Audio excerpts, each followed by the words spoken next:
கர்த்தரும் இரட்சகருமாகிய இயேசு கிறிஸ்துவின் இனிதான நாமத்தினால Jesus Christ miracle ministry YouTube channel பார்க்குற அனைத்து உள்ளங்களுக்கு நண்பின் வாழ்த்துக்களை தெரிவித்துக் கொள்கிறேன். இயேசுதரும் இனிய குடும்ப வாழ்வுங்கிற தலைப்பில் என்ன கொண்டு பரிசுத்த ஆவியின் தப்பன் உங்களோட பேசுகிறாங்க. இந்த வார்த்தைக்கு நீங்கள் உங்கள் குடும்பமாக சேர்ந்து செவி கொடுக்கும்போது கர்த்தர் உங்களை உங்கள் குடும்பத்தையும் ஏதேன் குடும்பமாக மகிழ்ச்சியின் குடும்பமாக தேவனாகிய கர்த்தர் கட்டாயமாக வாழ வைப்பாங்க. ஜெபத்தை குறித்து பார்த்துட்டு இருக்கோம். இன்றைக்கி ஜெபத்தை குறித்து ஒரு செய்தி என்னங்கிறத பார்ப்போம். அப்போஸ்தலர் 10:2-3 படிக்கிறேன். அவன் தேவ பக்தி உள்ளவனும் தன் வீட்டார் அனைவரோடும் தேவனுக்கு பயந்தவனுமாய் இருந்து ஜனங்களுக்கு மிகுந்த தர்மங்களை செய்து எப்பொழுதும் தேவனை நோக்கி ஜெபம் பண்ணி கொண்டிருந்தான். பகலில் ஏறக்குறைய 9 மணி நேரத்திலே தேவனுடைய தூதன் தன்னிடத்தில் வரவும் கொர்நேலியுவே என்று அழைக்கவும் பிரதிட்சமாய் தரிசனம் கண்டான். அப்போ பார்த்தீங்கன்னா அதில் என்ன போட்டிருப்பாருங்க, முதல் வசனம், அவன் தேவ பக்தி உள்ளவனும் தன் வீட்டாரோடும் தேவனுக்கு பயந்தவனுமாக இருந்து. அப்போ என்ன போட்டிருக்குன்னா தேவ பக்தி உள்ளவன். நம்மளும் தேவ பக்தி உள்ளவங்களாக இருக்கோமா? தேவனுக்கு நம்ம ரொம்ப பக்தி உள்ளவனா நம்ம ஒரு பக்தி உள்ள சகோதர சகோதரியாக நீங்கள் இருந்தீங்கன்னா ஆட்டோமேட்டிக்காக உங்கள் இருதயத்தில் கர்த்தரா இயேசு கிறிஸ்துவை குறித்து பயம் வந்துடும். ஐயோ, இது ஆண்டவருக்கு பிடிக்காது, இந்த காரியம் இது ஆண்டவர் விரும்பாத காரியம், இந்த மாதிரி நடந்துக்கிடக்கூடாது. நம்ம என்ன செய்யணும், ஜெபம் பண்ணணும், அடிக்கடி நம்ம சர்ச்சுக்கு கரெக்டாக போகணும். அப்புறம் என்னது, நம்ம பரிசுத்தமாக இருக்கணும், நம்ம கண்களில் பரிசுத்தம் வேணும், நம்ம பேச்சில் பரிசுத்தம் வேணும், நம்மளுடைய இப்போ என்ன சொல்கிறது, நம்மளுடைய நடவடிக்கையில் பரிசுத்தம் வேணும், நம்ம என்ன சொல்கிறது, நம்மளுடைய யாரையும் யாரோட மனசையும் கஷ்டப்படுத்திடக்கூடாது. இப்படிங்கிற ஆட்டோமேட்டிக்காக உங்களுக்குள்ள அதிகமாக அந்த என்ன சொல்றது, இந்த மாதிரி ஆக்டிவிட்டிஸ் உங்களுக்குள்ள அதிகமாக வந்துடும். காரணம் என்னென்னா, நீங்கள் தேவன் அதான் ஆண்டவர் கர்த்தரா இயேசு கிறிஸ்து மேலே பக்தி உள்ளவங்களாக இருந்தீங்கன்னா அதோடு சேர்ந்து உங்களுக்கு இந்த பயமும் ஆண்டரை குறித்து உள்ள பயம் வந்துடும், ஆண்டருக்கு பயப்படுற பயம் வந்துடும். அப்போ அதான் இதில் தெளிவாக போட்டிருக்க வசனம், தேவ பக்தி உள்ளவனும் தன் வீட்டார் அனைவரோடும் தேவனுக்கு பயந்தவனுமாக இருந்தான். அப்போ வீட்டாரில் உள்ள அவ்வளோ பேர் என்ன செஞ்சாங்க, தேவனுக்கு பயந்துருக்காங்க. உங்கள் வீட்டில் அந்த மாதிரி இருக்காங்களா? வீடியோ பார்த்துட்டு இருக்க சகோதர சகோதரிகள் யோசிச்சு பாருங்கள். உங்கள் வீட்டில் உங்களுடைய பிள்ளைங்க, உங்களுடைய கணவர், மாமனார், மாமியார், அப்பா அம்மா எல்லாருமே நீங்கள் எல்லோரும் ஆண்டருக்கு பயந்து நடக்கிறீங்களா? 9 மணிக்கு சர்ச்சுக்கு போனோன்னா என்ன செய்கிறீங்க, 10 மணிக்கு போகிறீங்க, போயிட்டு என்ன செய்கிறாங்க, ஒரு சில சகோதரர்கள் 10 மணிக்கு போகிறாங்க, 11 மணிக்கு முடிய சர்ச்சுக்கு அல்லேலூயா ஆமென் சொல்லிட்டு என்ன செஞ்சிருவாங்க, அதனால் ஒரு பேருக்கு மன்னிப்பு கேட்டுட்டு அப்படியே வந்துடுறாங்க.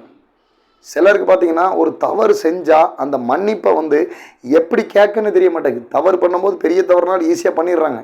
ஆனால் மன்னிப்பு கேட்கும்போது என்ன பண்ணுறாங்க, ஆண்டவரே நான் அந்த மாதிரி நடந்துக்கிட்டேன், என்னை மன்னிச்சிருங்கப்பா, அவ்வளோதான், நான் அந்த மாதிரி வந்தேன் வச்சேன், என்னை மன்னிச்சிருங்க, மன்னிச்சதுக்காக ஸ்தோத்திரம் அப்படின்னு முடிச்சிடுறாங்க. ஆனால் பண்ணுற தப்பு பெருசாக இருக்குது, ஆனால் மன்னிப்பு என்னதான் இருக்குது, கம்மியாக இருக்குது. நீங்கள் எந்த அளவுக்கு அந்த தப்பு நீங்கள் பண்ணியிருக்கீங்களோ அந்த அளவுக்கு என்ன செய்யணும், ஆண்டவர்கிட்ட வருந்தி அவரோட பாதத்தில் விழுந்து கிடந்து என்ன செய்யணும், ஆண்டவரே இந்த மாதிரி நான் பண்ணிட்டேன்னு நீங்கள் அழுது புலம்பி என்ன செய்யணும், மன்னிப்பு கேட்கணும். மன்னிப்பு ரொம்ப நேரம் கேட்கணுங்க. அது ஆண்டவர் மன்னிக்கிறது வரைக்கும் ஆண்டவர் என்ன செய்யணும், நீங்கள் அழுது கதறி உபாசம் பண்ணி கூட என்ன செய்யணும், அப்படி மன்னிப்பு கேட்கணும். அப்படின்னா தான் ஆண்டவர் உங்கள் மன்னிப்பை, உங்களுடைய தப்பை, அந்த பாவத்தை அக்கிரமத்தை என்ன செய்வாங்க, கர்த்தரா இயேசு கிறிஸ்து மன்னிப்பாங்க.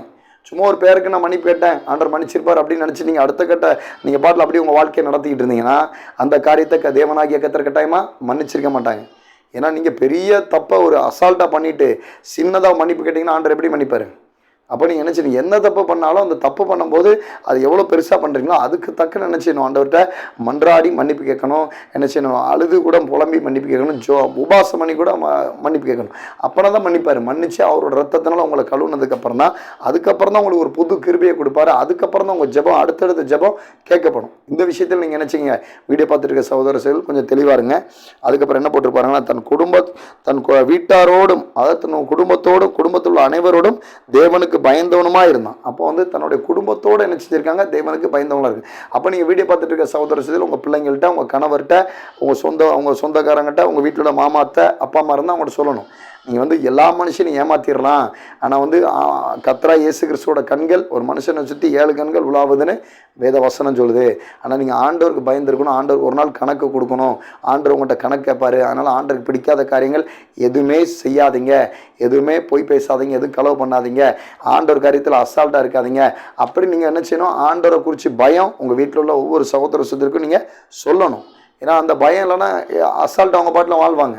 அது நாளைக்கு ஆண்டவர் நியாயம் விசாரிக்கும் போது தான் ரொம்ப கஷ்டமாக இருக்கும். அதனால் நீங்கள் குடும்பத்தில் அவ்வளோ சகோதர சகோதரில் என்ன செய்யணும், என் மனுஷனுக்கு பயப்படுறீங்களோ இல்லையோ தெரில, உங்களை படைச்ச கர்த்தராகிய இயேசு கிறிஸ்துக்கு என்ன செய்யுங்க, பயப்படுங்க.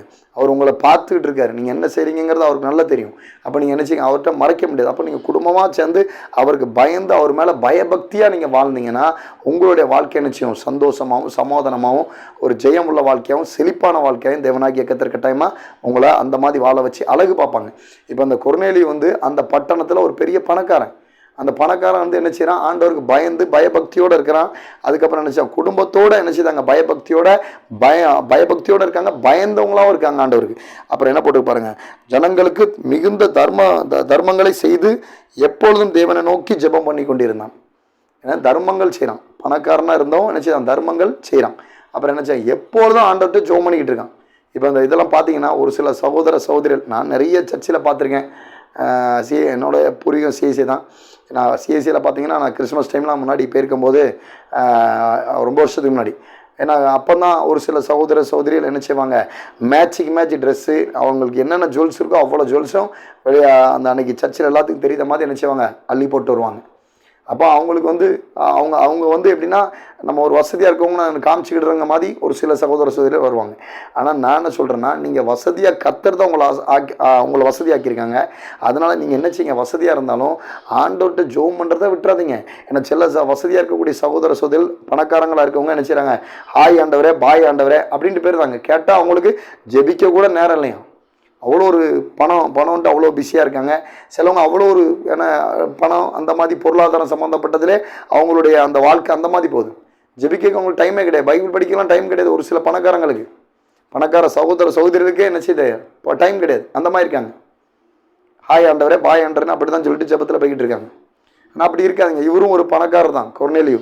அவர் என்ன செய்தார், ஆண்டவர்கிட்ட எந்த நேரம் என்ன செய்தார், ஜெபம் பண்ணி கொண்டு இருக்கிறார், தானம் தர்மம் பண்ணுறார்.